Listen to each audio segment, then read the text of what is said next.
Halo bro.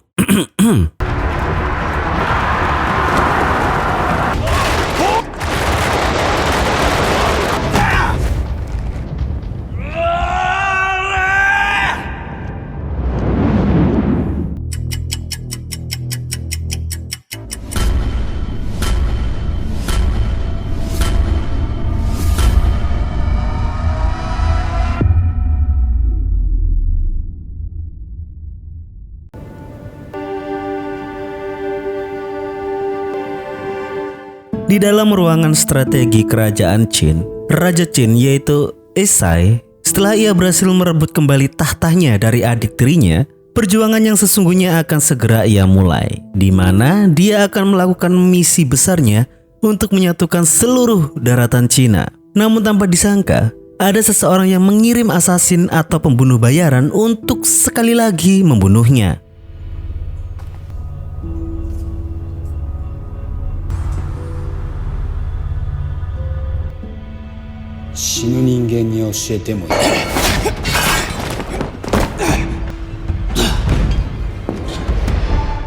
Untung saja, para pengawal pribadinya segera datang, di mana kita diperlihatkan kembali dengan si paman tua yaitu Subun Kun.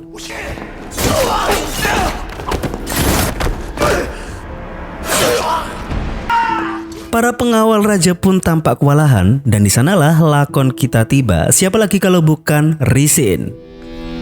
待たせたな。なぜここに私が呼んだの。こんなとこまで死角に入り込まれてるようじゃ。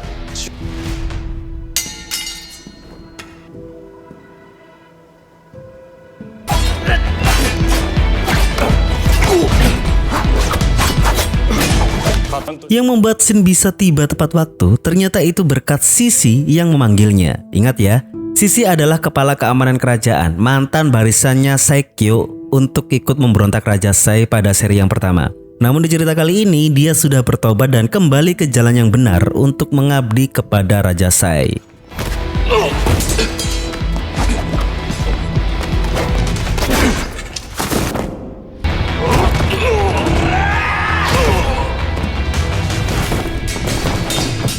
Sin, pencaksilatnya sudah semakin berkembang, yang pada akhirnya dia bisa menumbangkan dua asasin tersebut. Bahkan, di sekaratnya, si asasin masih berusaha untuk menyerang raja. Namun untunglah dia dilumpuhkan dengan tembakan tulup beracun dari Karyoten, senjata yang dia ambil dari jasad pembunuh bayaran yang dikalahkan Sin di hutan bambu di seri yang pertama.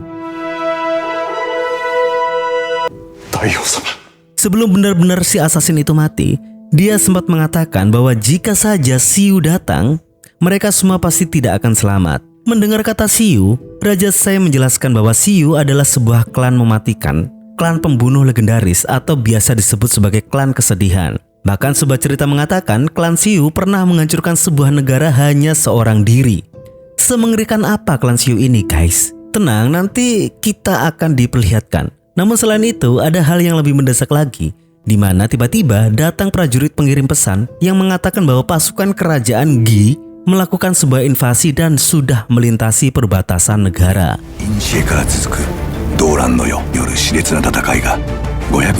Tidak perlu saya jelaskan lagi latar belakang dari semua toko di sini dan kenapa dinasti Gi ini mulai melakukan invasi. Untuk yang belum tahu, silakan tonton yang seri pertama. Di sana sudah saya jelaskan semuanya. Pause video ini dan tonton yang seri pertama terlebih dahulu. Selain kalian bisa lebih paham, motivasi terbesar saya adalah, apalagi kalau bukan untuk AdSense, itu dia. Baiklah, ini hanya untuk penekanan saja ya. Saya ingatkan kembali bahwa masa tersebut adalah masa di mana Cina terbagi menjadi 7 negara bagian atau sejarah menyebutnya Seven Warring States, di mana 7 negara bagian tersebut sudah berperang selama 500 tahun lamanya, hingga pada akhirnya lahirlah Sai sebagai Raja Qin yang memiliki cita-cita untuk menyatukan seluruh dataran Cina menjadi satu panji di bawah dinasti Qin. Dan semua itu untuk mengakhiri seluruh pertempuran yang ada di Cina. Baik ya, setelah Sai dan yang lainnya melakoni perang saudara di istana, di kisah ini akan berfokus pada gejolak pertempuran yang sesungguhnya, di mana kerajaan Gi memulai invasi mereka ke batas negara Qin, sehingga kedua negara tersebut akan bertemu di sebuah pertempuran yang sangat menentukan di dataran Dakan. Dan inilah Kingdom.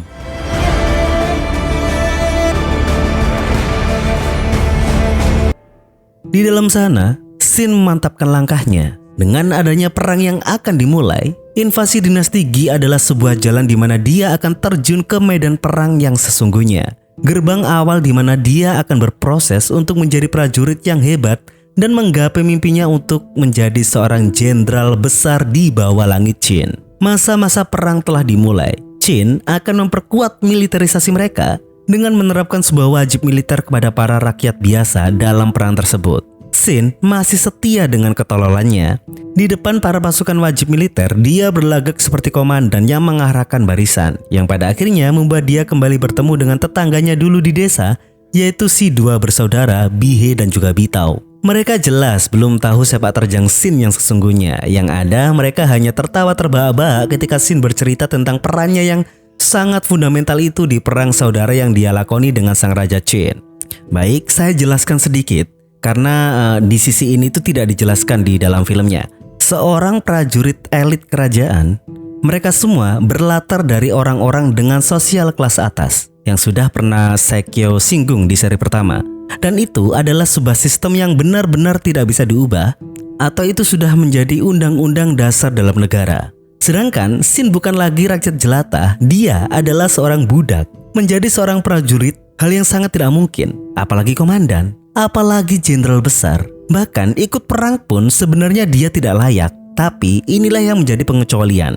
Berkat dia yang sudah membantu Sai pada waktu itu, bahkan menjadi pilar penting dalam pertempuran tersebut, Sai atau Raja Qin memberikan hadiah rumah untuknya, dan Shin ditempatkan di sebuah desa kelas menengah ke atas di kawasan istana. Sehingga secara tidak langsung, status budak dalam diri Shin akhirnya musnah. Yang pada akhirnya membuat dia bisa sangat memungkinkan untuk berkarir dalam dunia kemiliteran kerajaan. Meskipun tidak bisa dipungkiri bahwa dia harus berusaha 100 kali lipat daripada keluarga elit lainnya untuk benar-benar bisa menembus titel keprajuritan, lalu menjadi komandan. Dan untuk menjadi seorang jenderal besar, Shin harus berdarah-darah untuk bisa menembus semua itu. Oke, lanjut. Di dalam barisan para relawan itu, mereka diperintahkan untuk membuat formasi kelompok yang masing-masing beranggotakan 5 orang. Jelaslah semuanya ribut untuk mencari sosok yang terkuat agar yang lemah bisa nebeng. Dan pastinya Shin bukanlah salah satu yang mereka cari. Belum tahu saja mereka.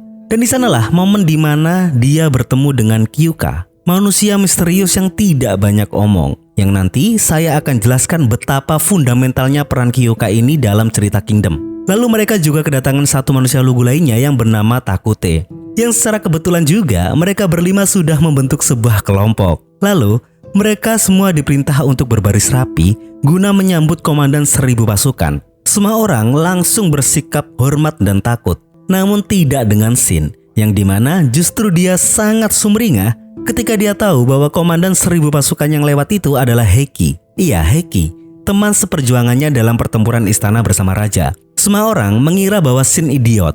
Padahal belum ada yang tahu bahwa mereka berdua saling berteman dan Heki adalah satu-satunya orang yang tahu sekuat apa Shin sebenarnya. Sebelum berangkat ke titik pertempuran, Heki memberikan info kepada Shin tentang peperangan yang akan mereka hadapi. Dinasti Qi telah menyerang istana Gan yang berada di dalam naungan kekuasaan Qin yang terletak di perbatasan dengan 90.000 pasukannya. Prajurit Qin yang mempertahankan perbatasan di dekat istana Gan hanya dengan 5.000 pasukan jelas dilibas habis oleh pasukan besar Qi. Dengan begitu, Raja Sai meminta salah satu jenderal untuk mempersiapkan penyerangan dan itu adalah Jenderal Hyoko. Setelah Sai memberikan perintah tersebut, dinasti Qi yang menyadarinya justru malah semakin brutal, membuang rasa kemanusiaan mereka dan mereka bergerak ke dataran Dakan. Pembantaian total telah dilakukan oleh pasukan militer Qi. Bahkan kabarnya wanita, orang tua, dan bahkan bayi baru lahir pun mereka habisi. Lalu jenderal macam apa yang mengarahkan seluruh prajuritnya untuk bisa melakukan perbuatan sekeji itu? Itu adalah Jenderal Gokei, salah satu dari 7 naga jenderal agung di kerajaan Qi. Meskipun Gokei ini tidak asli dari Qi, dia terlahir menjadi anak yang cerdas sehingga dia diangkat menjadi jenderal agung di kerajaan Qi. Dan untuk perang kali ini, dia sendiri yang mengajukan diri untuk memimpin pasukan guna melawan kerajaan Qin.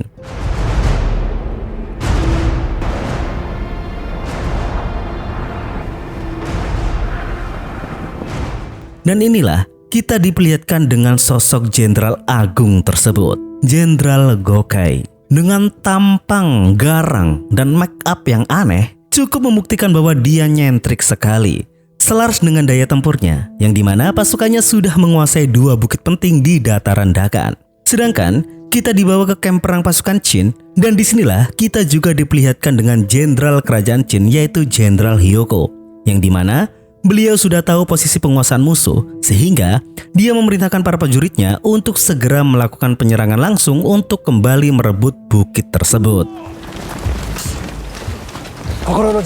Kembali ke kelompok Shin, akhirnya mereka hampir sampai ke titik pertempuran, dan di sanalah dia melihat medan tempur yang sesungguhnya.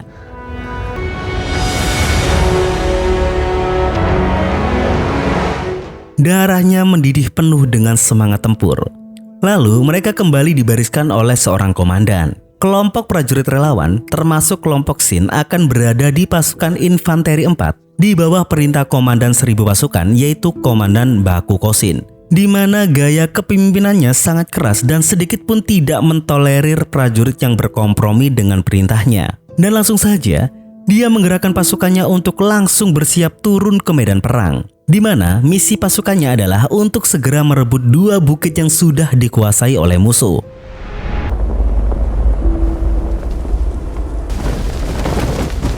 Kedua pasukan kerajaan tersebut sudah saling berhadap-hadapan dan tinggal menunggu komando untuk segera baku hantam.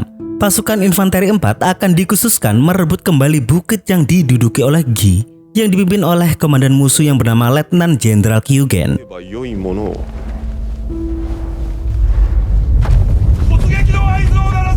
Dari semua pasukan infanteri 4, tidak ada yang lebih bersemangat selain Shin. Dan ketika komando serang sudah dibunyikan, di sanalah pasukan Qin mulai menyerang.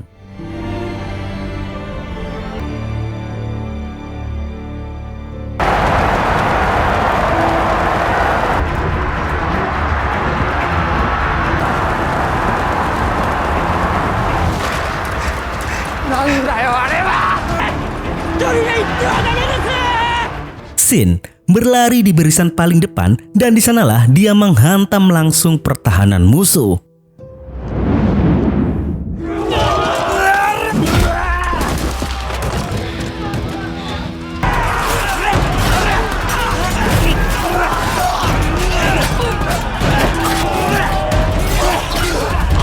Shin membuka celah untuk yang lain, sehingga pertempuran kini benar-benar tumpah ruah di dataran gersang tersebut.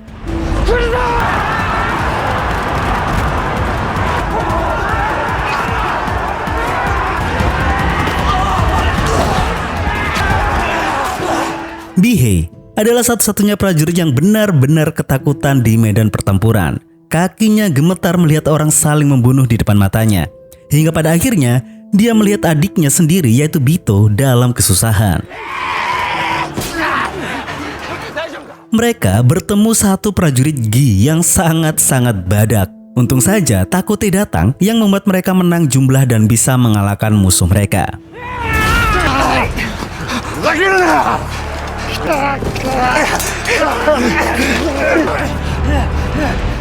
Di sana kita diperlihatkan cara bertarung formasi kelompok 5 orang itu. Harusnya mereka terus bergerombol dalam formasinya.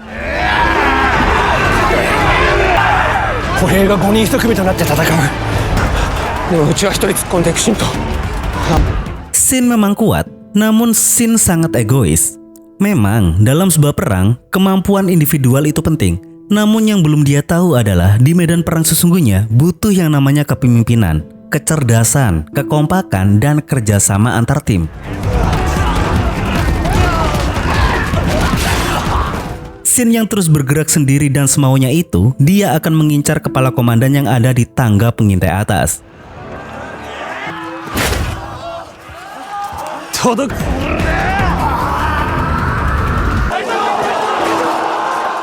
Dengan hal itu, dia yang paling bersinar di antara semua orang.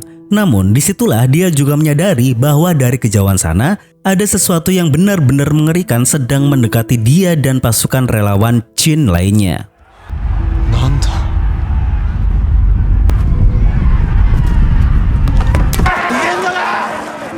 para sisa-sisa pasukan Gi mendapatkan instruksi untuk segera mundur, yang dimana para pasukan Qin mengira bahwa musuh mereka menyerah dan ketakutan. Tapi yang ada, Xin melarikan diri dari arah depan dan menyuruh semua teman-temannya untuk segera melarikan diri juga.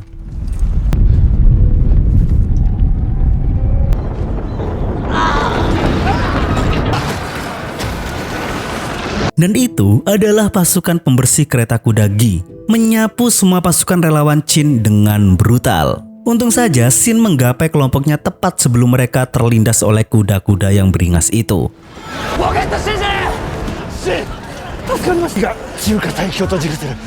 Perang sesungguhnya baru saja dimulai. Dan serangan itu baru gelombang pertama, di mana gelombang selanjutnya akan segera tiba guna membersihkan sisa-sisa prajurit Qin yang masih berdiri dan tidak akan membiarkan satupun dari mereka untuk kabur. Jenderal Hyuko yang menerima laporan tentang hancurnya pasukan relawan sebagai garda pertama itu, nyatanya dia tidak memberi komando untuk pasukan garda kedua untuk memberikan bantuan. Artinya, Xin dan lainnya benar-benar diambang kehancuran.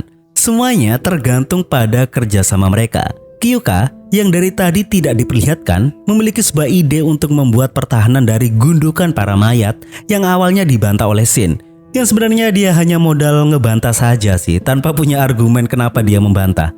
Sehingga Takute tanpa pikir panjang, dia langsung memungut para mayat-mayat yang berserakan tersebut dan akhirnya diikuti oleh semua orang.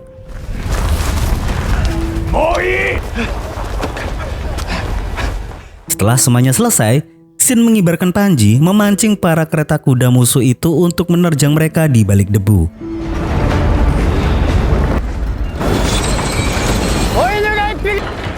Dan ketika mereka semakin menambah kecepatan kereta kuda mereka,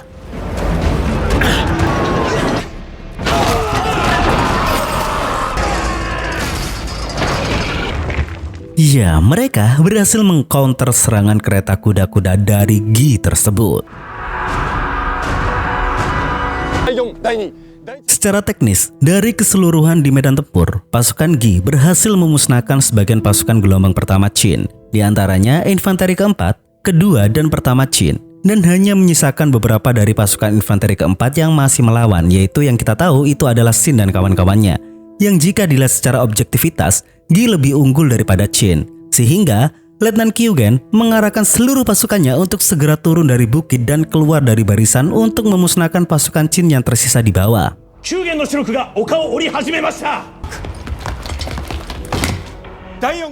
Sedangkan di tempat Jenderal Hyuko, dia telah mendapatkan berbagai laporan dari hancurnya seluruh pasukan gelombang pertamanya yang hanya menyisakan sebagian dari infanteri 4. Para pasukan khususnya menyarankan sang jenderal untuk segera melakukan gerakan evakuasi dan mundur sejenak. Namun, sang jenderal yang mendengar masih ada sisa sebagian dari infanteri 4, sekali lagi dia tidak menerjunkan pasukan gelombang keduanya untuk memberikan bantuan. Apa maksud dan tujuan dari Jenderal Hyuko ini, guys? Apakah dia sedang menyiapkan strategi? Kehancuran itu sudah nampak di kelompok Xin yang sudah mulai kelelahan, dan info kekalahan tersebut telah sampai ke kerajaan. Pasukan barisan depan mereka sudah hancur, di mana Sei dan Karyoten khawatir dengan Xin. Hari sudah gelap. Xin dan beberapa pasukan telah terjebak di hutan dan mereka terpisah dengan unit lainnya. Mereka benar-benar terpuruk karena ratusan pasukan Gi tengah berpatroli di hutan tersebut. Ketika mereka mencari persembunyian lainnya, tiba-tiba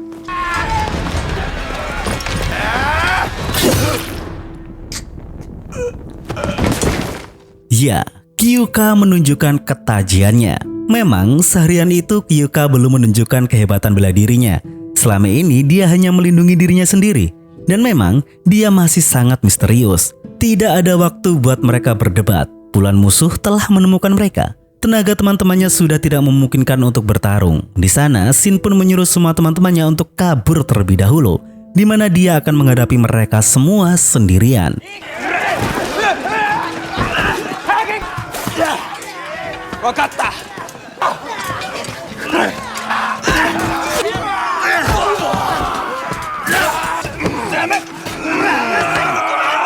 Namun nyatanya tidak, Kiyuka memutuskan untuk membantu Xin. Dan disinilah kita diperlihatkan siapa dan seperti apa kehebatan Kiyuka ini, bro.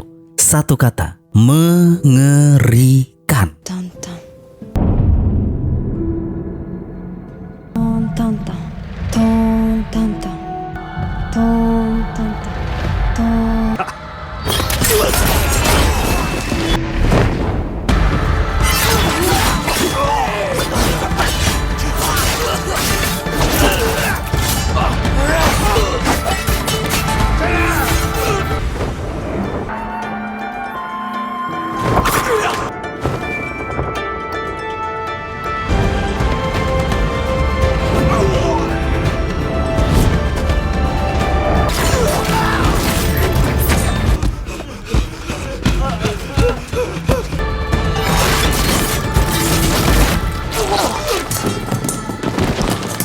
Ngeri. Tapi jurusnya itu ada batasnya. Dia tidak bisa terlalu lama dan nafasnya tersenggal-senggal.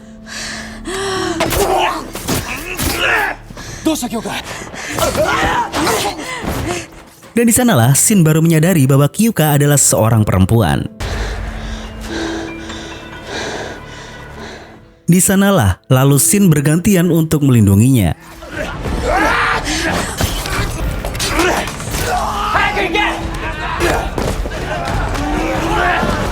Namun apa daya, mereka sudah di batas tenaga mereka dan tidak ada pilihan. Kyuka pun menarik Shin untuk terjun ke dasar jurang.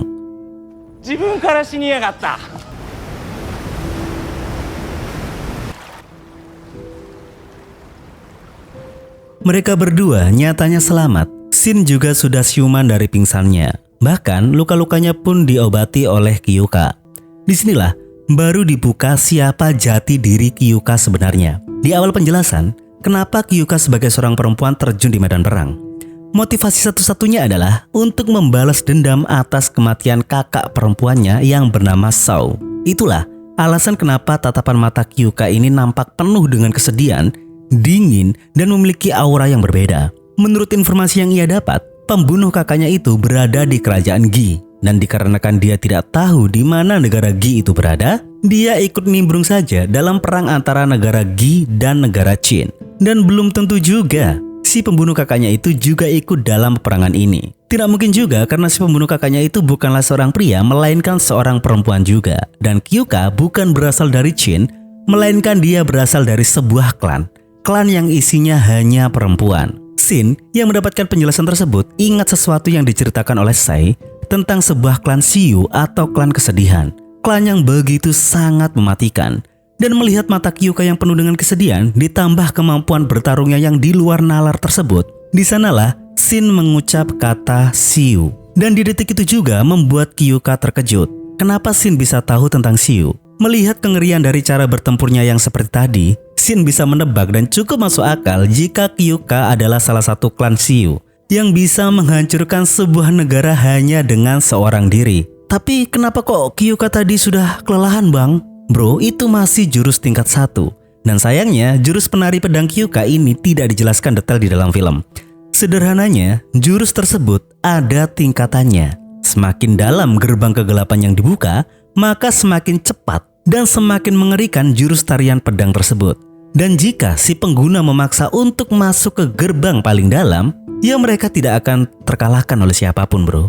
Namun, konsekuensinya adalah si pengguna itu tidak akan bisa kembali dan pada akhirnya si pengguna itu akan mati. Kalau kalian suka Naruto, itu sama dengan jurusnya Guru Gai. Oke? Kyuka mengatakan bahwa Siyu secara garis besar bukanlah sebuah klan. Siyu adalah sebuah gelar. Gelar yang sangat-sangat terkutuk. Kyuka sendiri berasal dari salah satu klan yang ada di jauh pedalaman gunung. Dalam semesta perklan-klanannya tersebut, para anggotanya dilarang keluar dari gunung. Sejak kecil, mereka sudah dilatih untuk menjadi pembunuh. Saat penyandang gelar Siyu sebelumnya mati, kandidat dari setiap suku klan akan berkumpul untuk merebutkan gelar Siyu yang baru, di mana mereka semua akan bertarung satu sama lain hingga tersisa satu yang terkuat. Ya kayak inilah, Royal Rumble lah, bro. Dan yang bertahan hingga akhir akan menjadi pemenang dan menjadi Siyu. Lalu barulah dia diizinkan untuk keluar dari gunung untuk bertemu dengan dunia luar.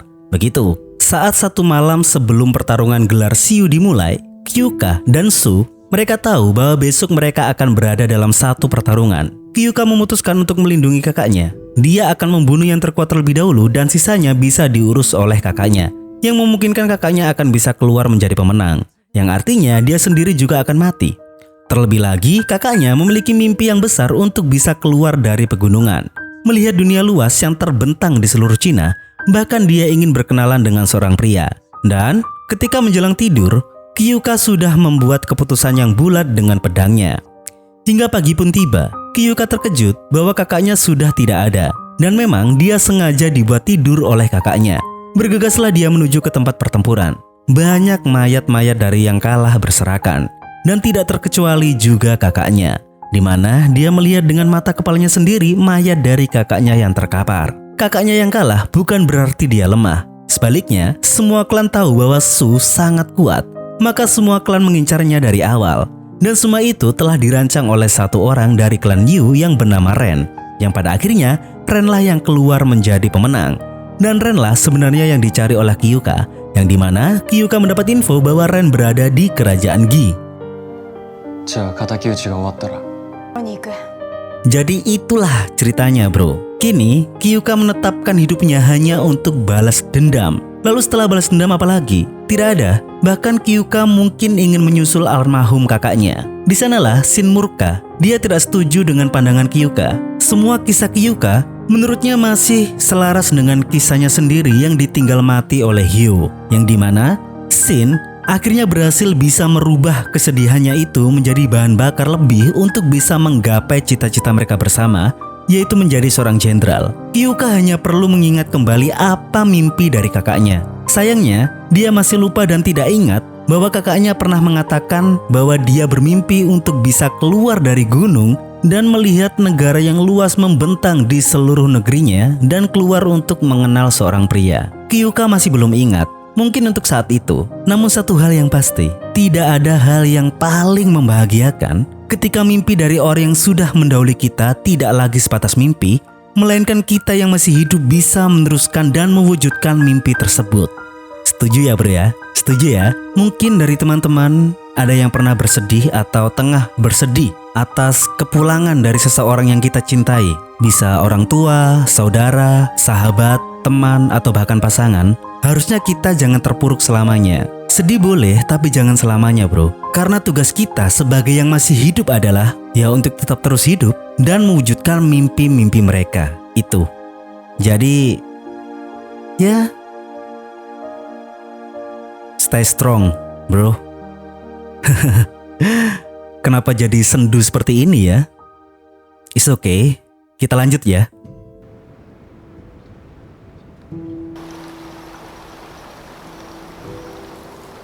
Pagi pun tiba, teman-teman Shin yang menyelamatkan diri tadi malam tengah terpojok di atas tebing. Hingga tiba-tiba Shin dan Kyuka pun datang dan menghampiri mereka. Selain mereka senang bahwa Shin masih hidup, mereka juga terkejut kalau Kyuka adalah seorang perempuan.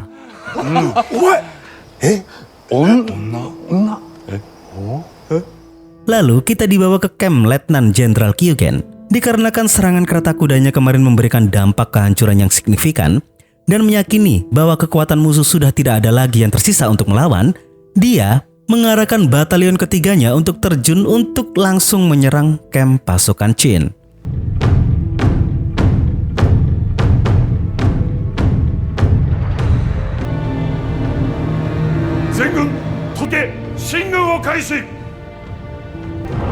Sedangkan di pihak Qin, Jenderal Hyuko belum melakukan gerakan apapun.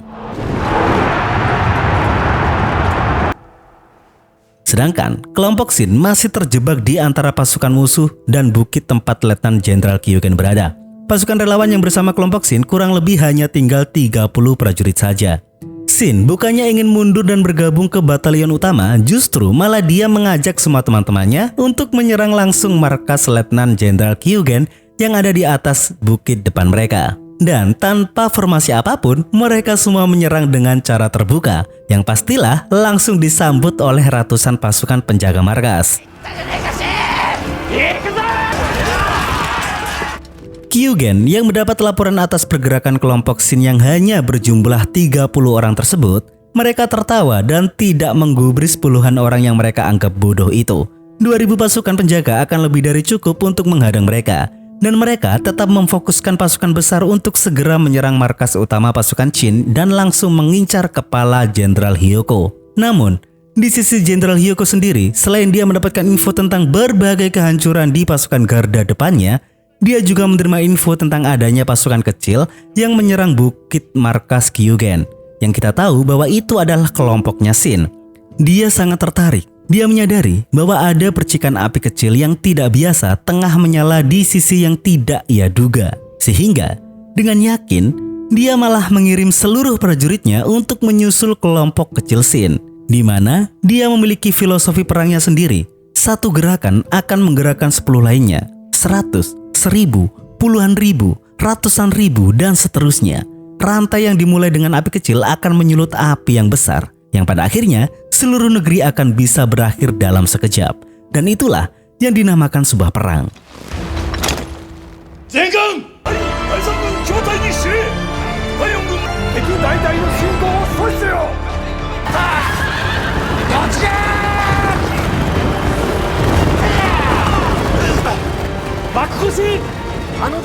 Seluruh pasukan kini akan berporos kepada sebuah gerakan yang dilakukan Shin bersama dengan kelompok kecilnya. Pasukan Bakugo-shin dan Heki bersama-sama untuk menerjang barisan musuh.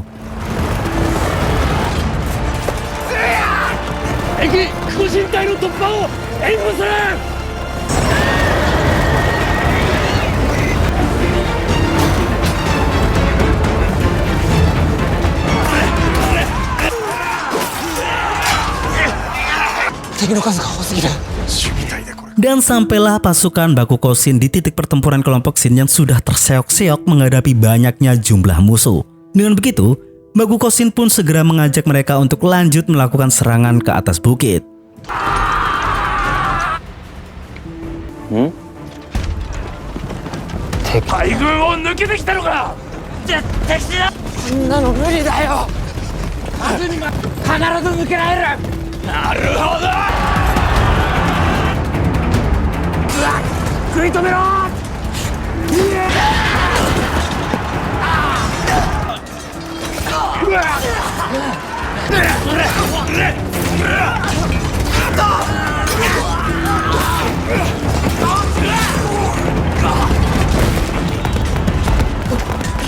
Di pertarungan tersebut, Shin pun berhasil menggapai sebuah kuda yang dimana membuat langkahnya 10 kali lipat lebih cepat.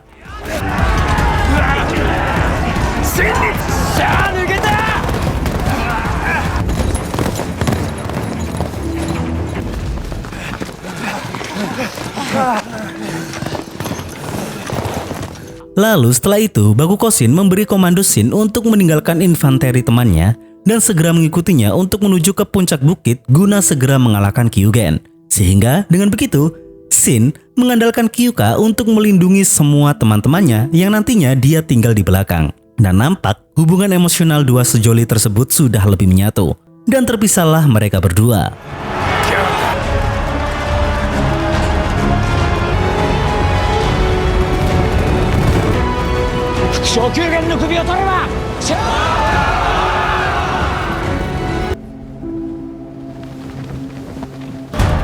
Di belakang, Kyuka bertarung dengan sisa-sisa tenaganya dan jelas kelompoknya kalah jumlah.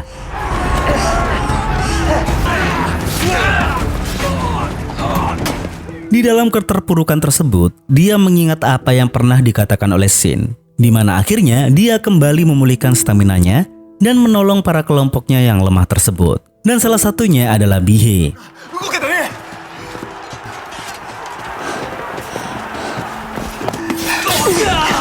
Tate, nigeru. 俺はいいから弟のところへ行って。その弟に頼まれてここに来た。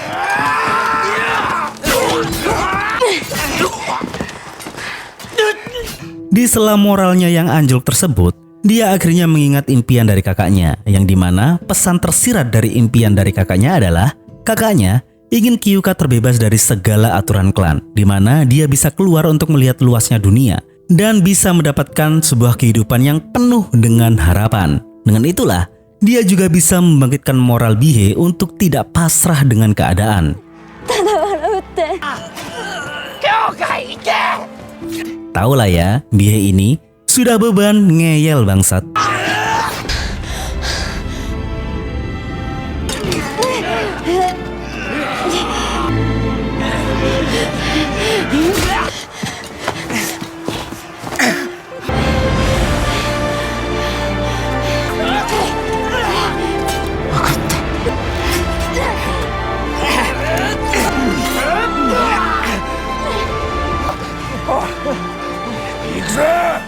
Kiyuka akhirnya menyuruh sisa kelompoknya untuk segera menyusul ke atas. Sedangkan dia akan mengurus sisa musuh yang ada di belakang mereka.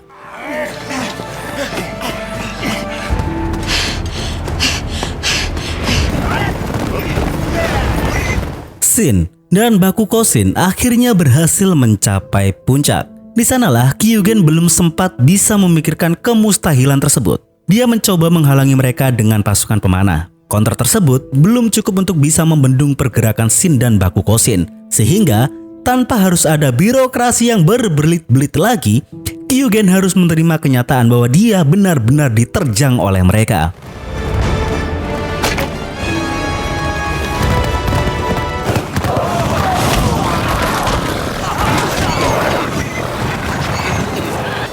Pertarungan jarak dekat pun pecah.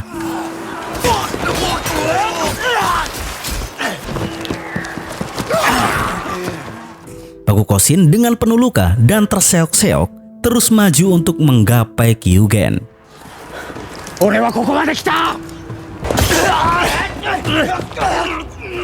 Dengan stamina yang tidak memadai, tanpa halangan apapun, pedang Kyugen menghunus Bakugo Shin dengan seenak itu.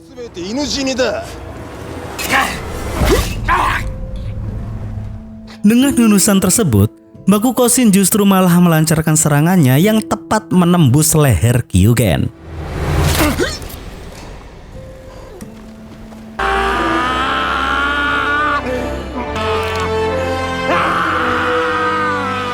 Dan dengan tewasnya Kyugen, seluruh moral prajuritnya pun hancur di detik itu juga dan langsung kabur dari camp mereka. Para prajurit yang ada di bawah, termasuk pasukan Heki, melihat Panji Chin terkibar di bukit yang dikuasai oleh musuh. Membuat mereka semua tahu bahwa pasukan Bakugo Shin berhasil mengalahkan Kyugen. Dan seketika itu juga, moral prajurit Chin yang ada di bawah naik dengan seketika. Shin dan para kelompok Bakugo Shin, meskipun mereka menang, tidak bisa dipungkiri mereka semua harus berduka atas kematian Bakugo Shin. Dengan ini, alur perang akan berubah. Di tengah sekaratnya, Bakugo Shin memerintahkan Shin dan juga kelompoknya untuk segera kembali ke bawah, dan demi para rekan-rekannya yang sudah gugur, Shin dan yang lainnya harus terus maju hingga perang benar-benar tuntas. Lalu tidak lama kemudian, kelompok kecil Shin pun akhirnya berhasil menyusul. Shin begitu sangat senang dan semua itu hasil jerih payah dari Kiyuka. Setelah itu, mereka melihat kembali medan perang yang masih berjalan. Puluhan ribu prajurit musuh yang beringas akan menjadi lawan mereka selanjutnya. Ditambah lagi, Jenderal Agung Gokei juga sudah tidak ada di bukit campnya, yang menandakan dia sudah mulai bergerak. Lalu, kita dibawa jauh ke istana Chin. Semua orang di sana menyadari bahwa Jenderal Gokei dikenal memiliki 100 taktik perang sebagai seorang pemimpin. Chin sebenarnya sudah modal nekat dari awal. Rancangan strategi mereka bisa dibilang tidak benar-benar matang. Semua itu karena kepala urusan militer mereka yaitu Sohei-kun sedang dalam ekspedisi bersama Perdana Menteri atau Kanselir Ryofu. Dan tidak hanya itu, yang lebih menggemparkan lagi adalah mereka mendapat info bahwa ada sebuah pasukan yang secara mandiri atau tanpa perintah dari kerajaan sedang mendekat ke medan pertempuran.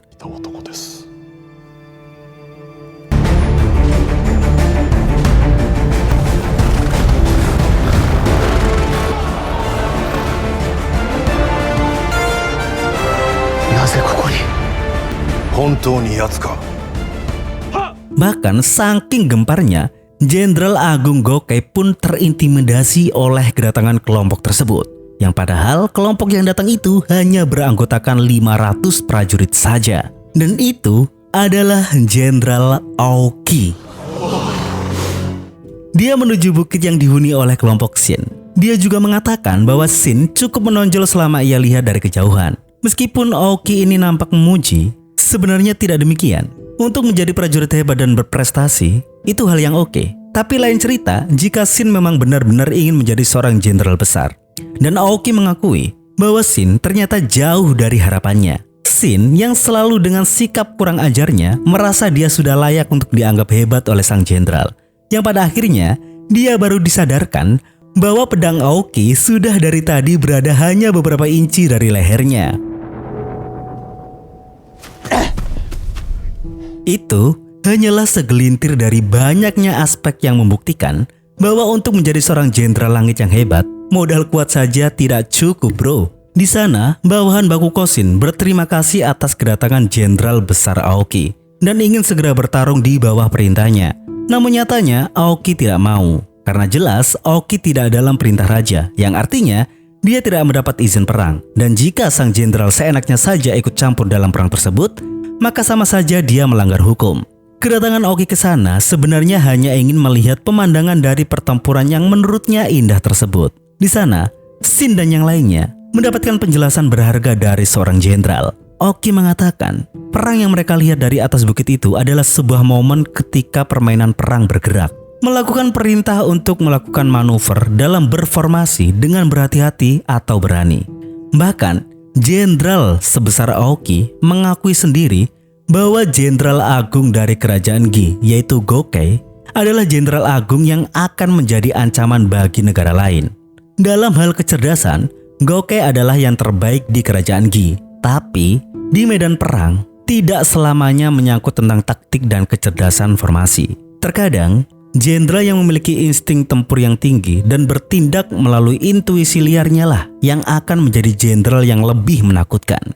Karena seorang jenderal yang mengikuti instingnya tidak akan ragu untuk mendobrak secara langsung taktikal jenderal musuh. Dan dalam kasus ini, akan langsung bisa kita lihat dalam pertarungan antara jenderal insting yaitu Jenderal Hyoko dan jenderal taktikal yaitu Jenderal Gokei. Disinilah kita melihat Jenderal Hyoko dan dengan pasukan elitnya mulai bergerak dan membentuk formasi panah untuk menerjang formasi taktikal Gokei. Di sini akan menjadi sebuah bukti apakah insting bisa menaklukkan taktikal atau sebaliknya taktikal akan bisa menekuk kebrutalan dari insting. Dan inilah kekuatan seorang jenderal insting dalam sebuah medan perang.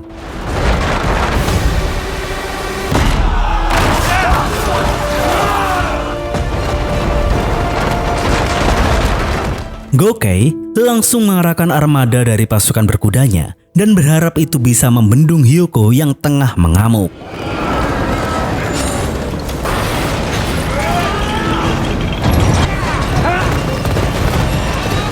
Hal tersebut secara teknis membuat Jenderal Hyoko tersudut, membuktikan bahwa Gokei memiliki respon yang sangat cepat dan menangkap banteng beringas tidak harus mulai membidik dari kepalanya. Gokei benar-benar menutup momentum Jenderal Hyoko. Namun, sebelum Aoki menjelaskan semuanya, nampak memang benar Hyoko terlihat tersudut dalam penyerangannya. Bahkan selama peperangan dimulai, Hyoko selalu membuat perintah-perintah yang sembrono. Tapi, jika kita kembali mencermatinya, gerakan sembrono itulah yang membuat Kyugen kalah. Setuju? Yang pada akhirnya membuat Gokei menuruni bukit. Dan itu merupakan medan yang sangat menguntungkan bagi pasukan Shin. Dengan kata lain, kematian dari para prajurit yang kelihatannya sia-sia itu sebenarnya untuk kemenangan yang mutlak. Pengorbanan yang sudah dilakukan oleh semua prajurit yang gugur dalam situasi awal hingga akhir adalah hasil strategi dari kedua jenderal yang bertarung demi mendapatkan sebuah kemenangan. Dari sebuah pertempuran yang besar atau dari pertempuran yang beringas dari semua yang sudah prajurit lakukan, tetaplah keputusan kedua jenderal adalah suatu penentu dalam menang atau kalahnya mereka dalam sebuah peperangan. Dan itulah yang dinamakan jenderal.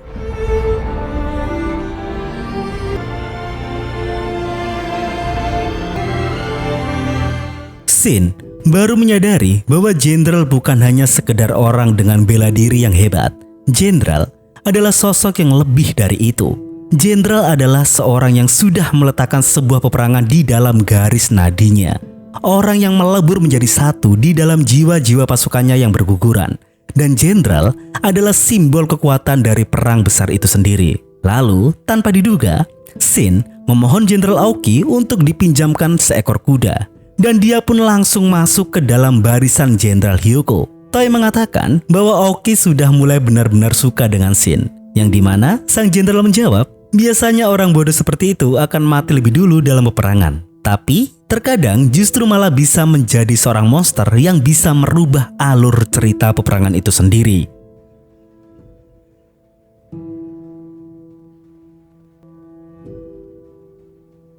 Shin langsung dengan serampangannya, dia mendahului Jenderal Hyuko dan membuat sebuah keputusan untuk menyingkirkan para barisan kereta kuda musuh yang menghalangi pergerakan sang jenderal.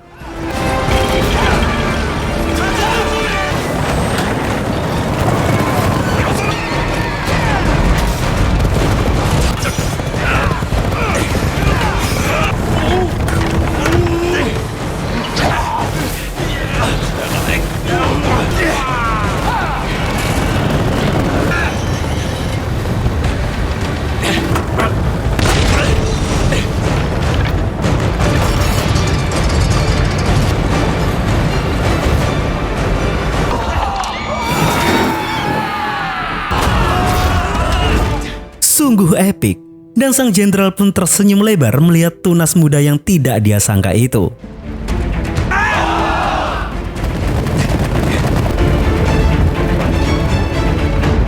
Gokei sebentar lagi posisinya akan dicapai oleh Jenderal Hyuko. Di sana dia baru sadar, datangnya Jenderal Aoki bukan semata-mata hanya untuk jalan-jalan di sore hari sebagaimana yang dilakukan oleh manusia senja. Dengan kebesaran namanya yang sudah diakui di seluruh dataran Cina, dia datang ke sana dengan sadar bahwa dia akan membawa aura intimidasi yang kuat yang membuat Gokei gagal untuk bergerak dengan tenang, yang pada akhirnya dia terbawa alur perang dari sang musuh. Sungguh sangat mengerikan bro, dan pasukan Jenderal Hyuko semakin menembus pertahanan musuh.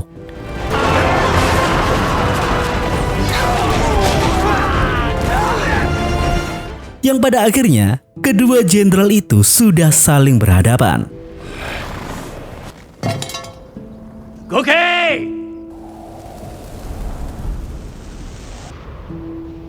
Gokei di sana melarang seluruh pasukannya untuk ikut campur. Di sini dijelaskan bahwa Gokei memang tidak asli dari Gi. Dia bukan berasal dari 7 negara bagian besar yang membagi wilayah Tiongkok. Dia hanyalah orang yang berasal dari negara kecil yang tersapu oleh jajahan kerajaan Qin, di mana Qin melenyapkan orang-orang yang dia sayangi, yang dia cintai. Itulah yang membuat dia pindah ke negara Gi.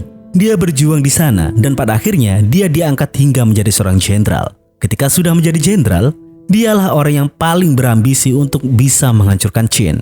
Dan atas dendam yang tersimpan di dalam hatinya, dia mengatakan dengan lantang bahwa perang tidak akan pernah berakhir.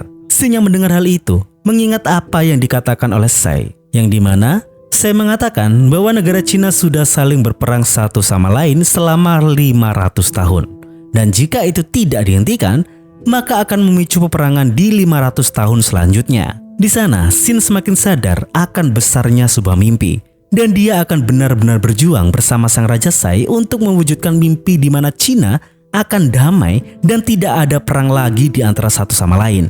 Dan inilah waktunya kedua jenderal itu akan saling menebas satu sama lain.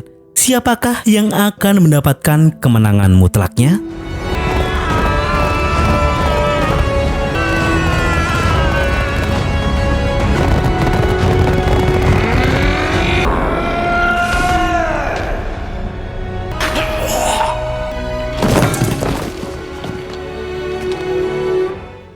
Ya, Jenderal Gokei tumbang dalam tebasan dahsyat tersebut. Seluruh prajurit Gi menurunkan senjata mereka dan perang pun ditutup dengan kemenangan negara Qin.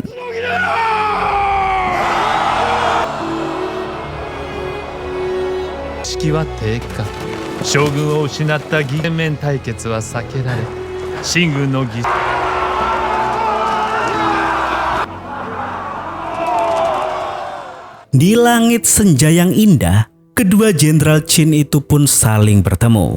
Oh ya, belum saya jelaskan ya. Perlu diketahui, Jenderal Hyuko bukanlah jenderal besar langit Qin ya. Ada banyak jenderal di kerajaan Qin, tapi hanya ada 6 jenderal yang ditetapkan menjadi jenderal besar langit Qin.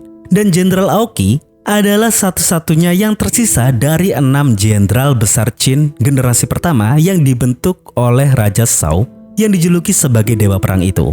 Raja Shao adalah kakek buyut dari Raja Sai yang ada di dalam kisah ini. Dan 6 jenderal langit besar Qin di generasi pertama meliputi Jenderal Hakuki, Jenderal Shibaku, Jenderal Kyu, Jenderal Otsuki, Jenderal Koso, dan Jenderal Aoki. yang sebagai satu-satunya jenderal besar langit Qin yang masih bisa kita lihat di kisah ini. Dan di kisah Raja Sai ini nantinya bro, akan dibentuk lagi 6 jenderal langit yang baru, atau biasa disebut sebagai 6 jenderal besar langit Qin di generasi kedua, meliputi Jenderal Maubu, Jenderal Tao yaitu tangan kanan Oki, lalu Jenderal Ausen, Jenderal Yotanwa. Ya, Yotanwa ternyata pada akhirnya dia diangkat menjadi jenderal besar langit Qin gitu ya.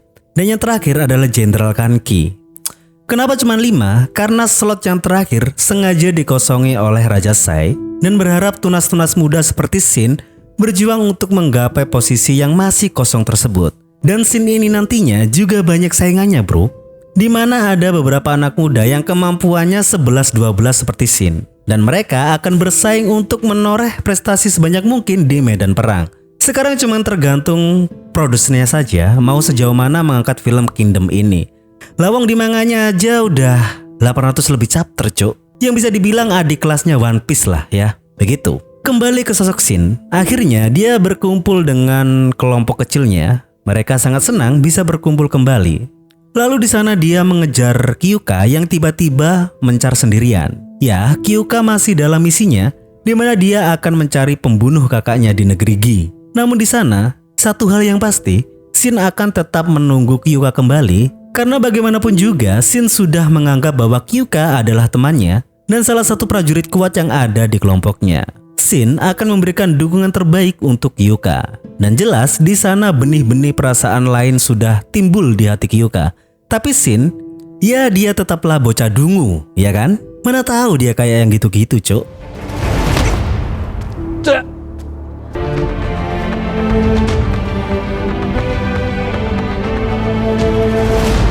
Dan untuk sementara mereka berdua akan berpisah dan akan bertemu kembali menjadi satu unit di seri yang berikutnya. Lalu beberapa hari kemudian di Istana Qin telah digelar sebuah pawai kemenangan untuk merayakan kemenangan atas perang yang sudah mereka lakukan.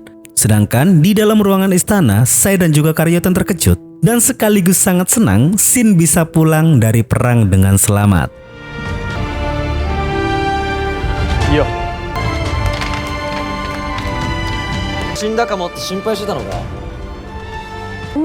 Bahkan berkat di perang perdananya itu, dia mendapatkan beberapa prestasi dan dia akan diangkat menjadi seorang perwira. Ya, Shin akan semakin bertumbuh dari segi kemampuan dan kedewasaan dari medan perang ke medan perang lainnya.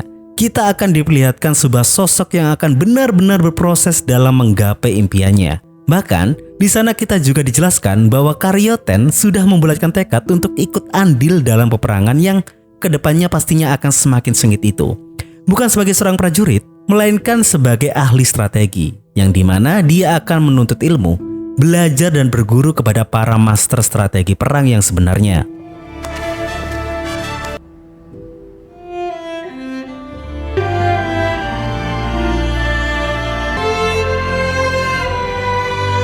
Lalu beberapa hari berikutnya, di akhir cerita, di dalam ruangan singgasana Sai, Sisi melaporkan hasil penyelidikannya tentang kasus beberapa hari yang lalu itu.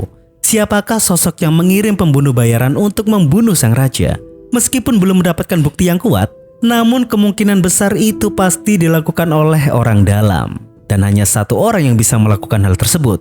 Siapa lagi kalau bukan Ryo Fu, sang Perdana Menteri Qin.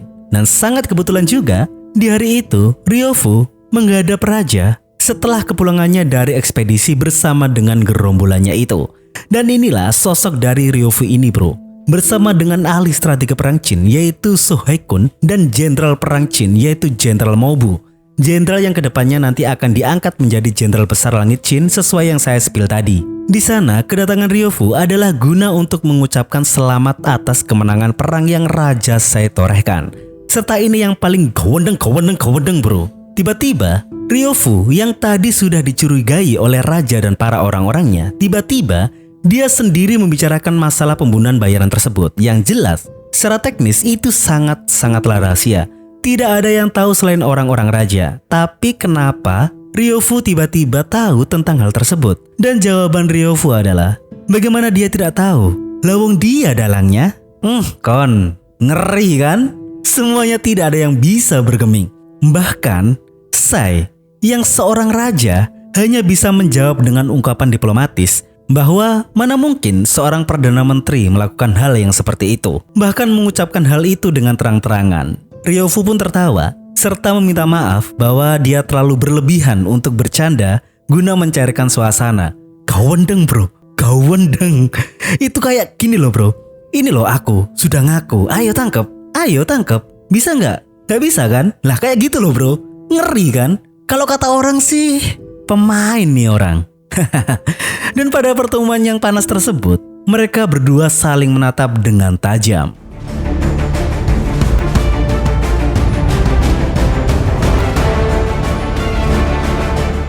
Di akhir cerita, Shin bersama dengan Ensan, salah satu utusan Heki, diminta untuk menemani Shin pergi ke sebuah tempat. Dan tempat itu adalah istana dari sang jenderal besar Aoki.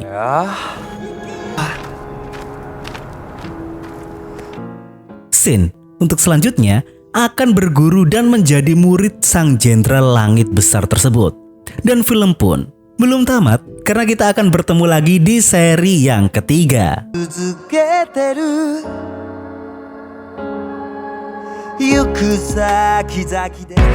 Akhirnya bro, ini kan yang kalian mau? Sepanjang ini kan videonya? Bangsat. Gak masalah, it's okay. Tapi jangan lupa subscribe untuk yang belum subscribe. Bro, please, tolong, dan nyalakan loncengnya biar kalian tahu kapan saya upload, oke? Dan ingat, semua ini demi apa? Ya demi AdSense, apa lagi? Baiklah, cukup sekian dari saya Geno, mewakili Jam Film pamit undur diri dan sampai jumpa kembali di video selanjutnya.